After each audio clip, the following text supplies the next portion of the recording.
Excellencies, ladies and gentlemen, it is my pleasure and honor to declare open the 77th regular session of the General Assembly and call to order its first plenary meeting.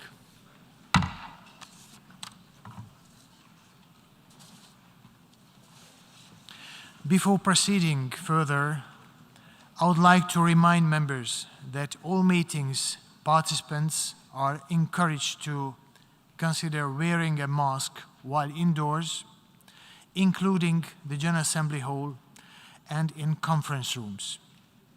Due to the temporary closure of the east side emergency doors, in the event of a fire or an emergency which requires an evacuation, please use the west side emergency doors and the stairway next to the elevator banks.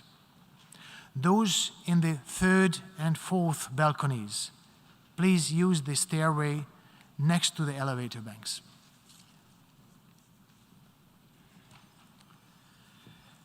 Now, in accordance with the Rule 62 of the Rules of Procedure of the General Assembly, I invite representatives to stand and observe 1 minute of silent prayer or meditation.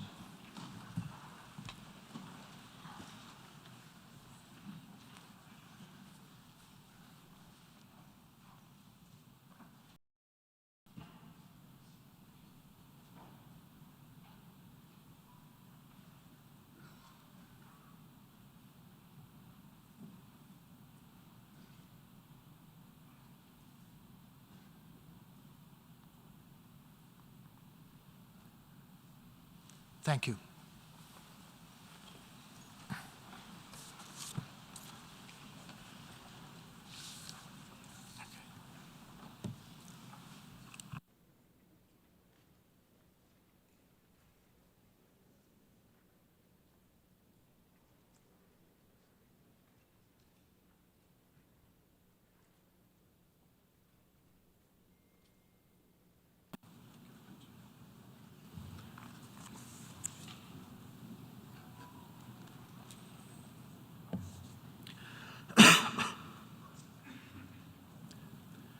Esteemed Secretary General, distinguished permanent representatives, Excellencies, friends, I am deeply honored to address you today for the first time as the President of the General Assembly.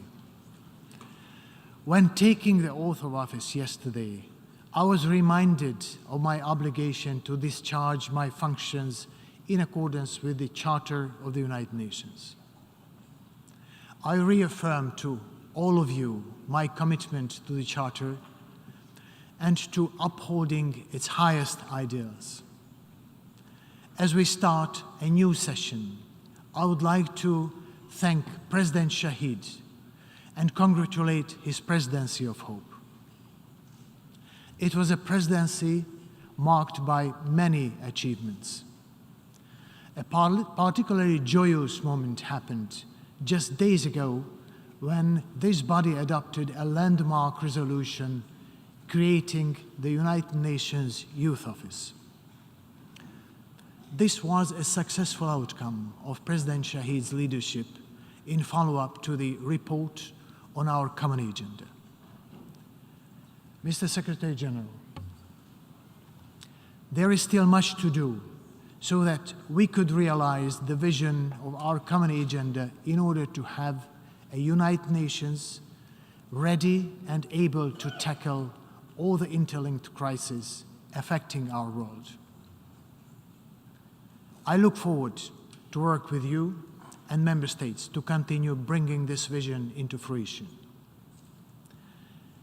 Excellencies, dear friends, as we begin our 77th session, we do so in a world of widening geopolitical divides and protracted uncertainty. While more manageable, the pandemic continues to wreak havoc across the globe.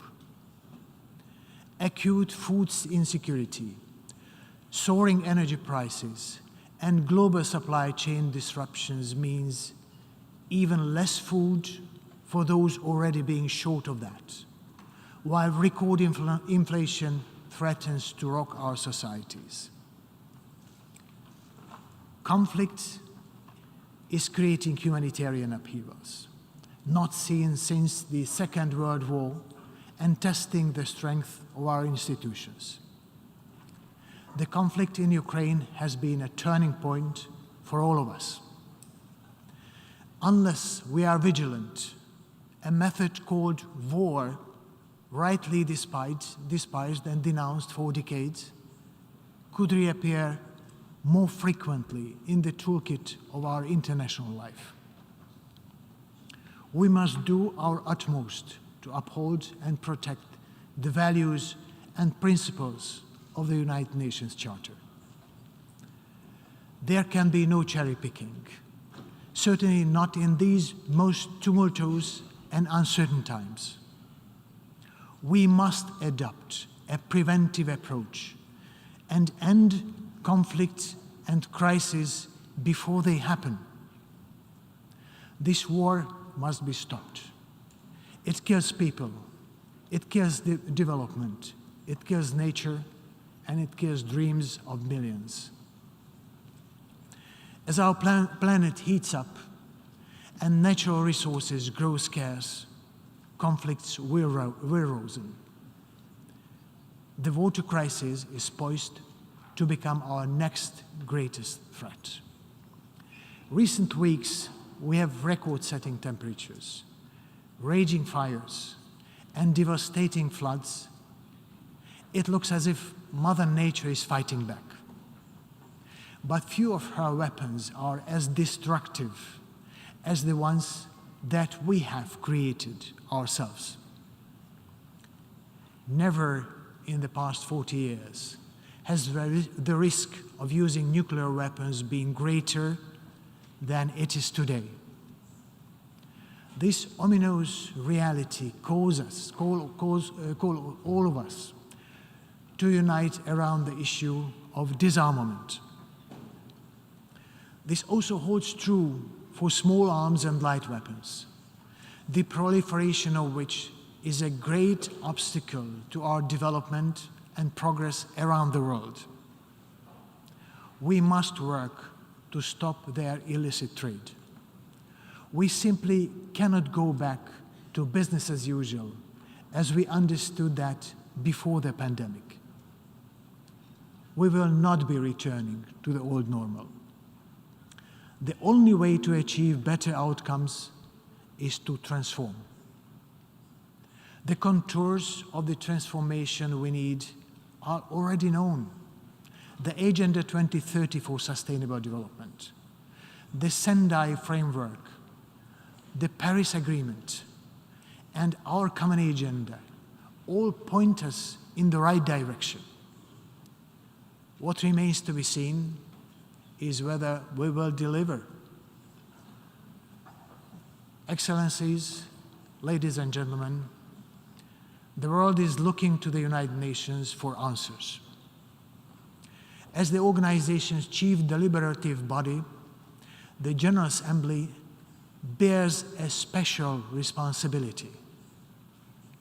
Having begun my tenure as president, I aim to harness the great talents of this community of member states in forging the systemic solutions needed to transform our world. In accepting this privilege, I vowed to serve as an agent of multilateralism, multiculturalism, and multilingualism. I pledged that impartiality would be the hallmark of our operation. My team and I will do our best to push for solutions through solidarity, sustainability, and science, the motto I've chosen for this presidency. It is my intention to stand firm on the principles of the United Nations Charter, which brought us together 77 years ago and which holds us together today. Anchored in international law, they provide us with a solid foundation from which to build. From here, I wish to pursue integrated approaches and enhance the role of science in our decision shaping. I will work to foster measurable progress in the sustainability transformation and cultivate the solidarity we need to achieve breakthroughs or to avert further crises and disasters.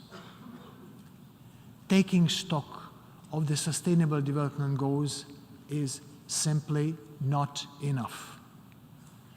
We need to have more science by our side if we want to realize the goals by 2030.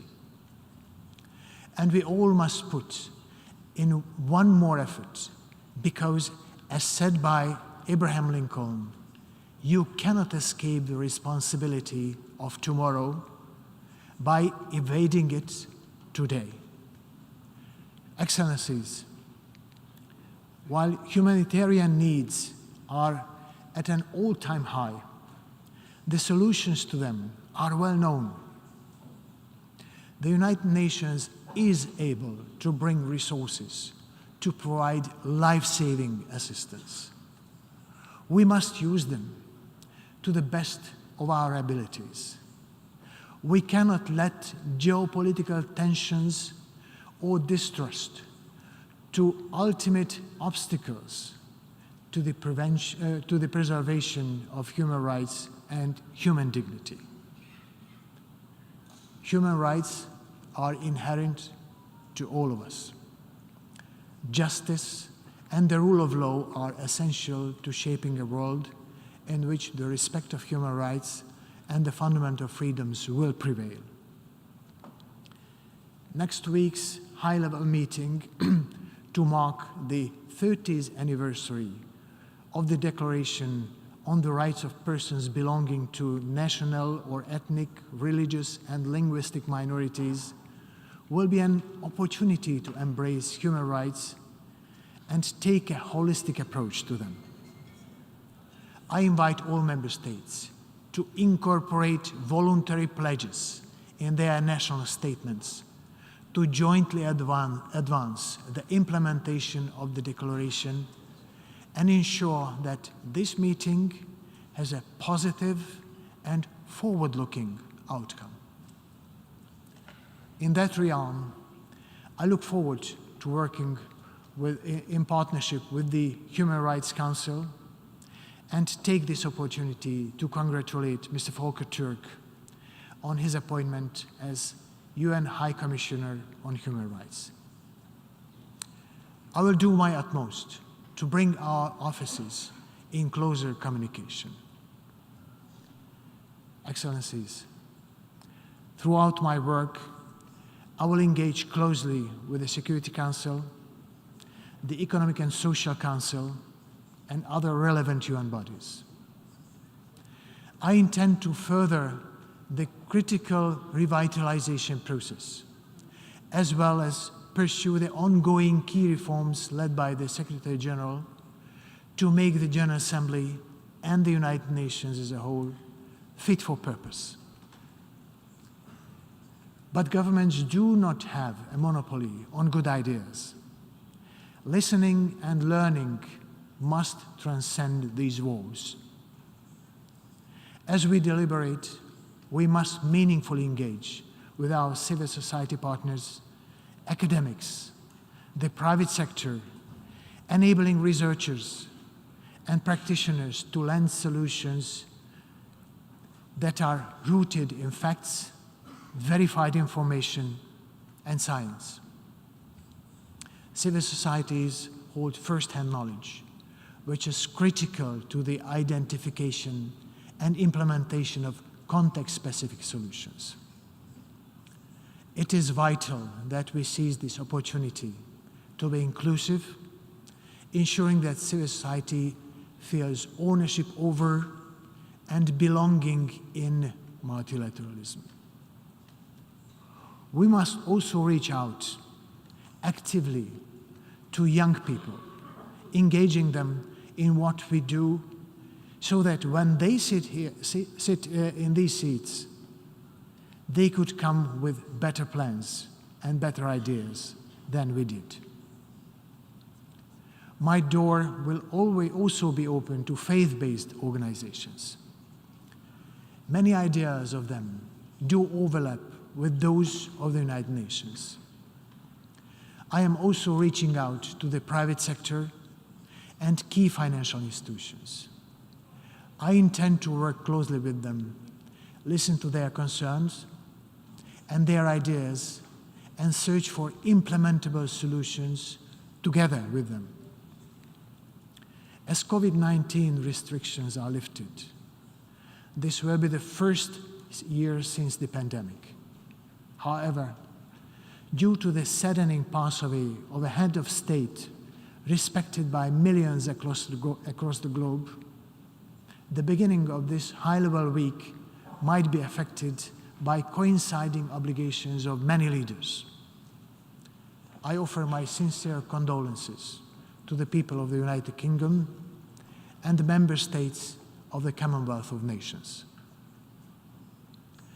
Excellencies, ladies and gentlemen, the United Nations was created out of the ashes of war and destruction with the intention of being a well of solutions, responding to humanity's most pressing challenges demands that we work together and that we reinvigorate inclusive, networked, and effective multilateralism and focus on that what unites us. It is our mission to come together when there are disagreements and to build bridges when there are deep divides. This whole was created as a place to build trust, to bring about peace and security, development and human rights. We owe it to our 8 billion constituents, the people we are here to serve, to succeed in our aims. I thank you.